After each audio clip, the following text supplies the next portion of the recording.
I also wanted to ask you because you're on the phone all day, every day with water systems. What do you hear from people about, why it matters to be able to predict when and where water main is likely to break?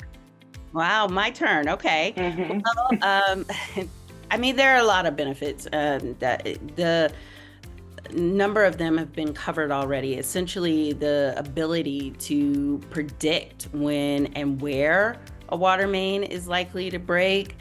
It it really has so many benefits when it comes to essentially cost savings.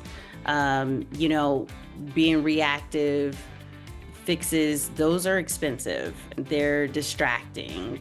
And I mean, repairs in and of themselves are costly. So, emergency repairs, even more so. And then also, you had mentioned it earlier, the limited resources that these systems have. Utilities, they operate on constrained budgets, they operate with very few folks, and a predictive model can help them prioritize the repairs and even replacements.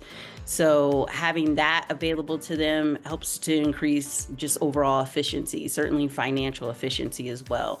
And then there's the service aspect of it all. I mean, they want to reduce impact on their customers. We know that water main break that disrupts traffic, that disrupts, just even people's day to day. So anticipating those failures can really help a utility to prevent those things from happening.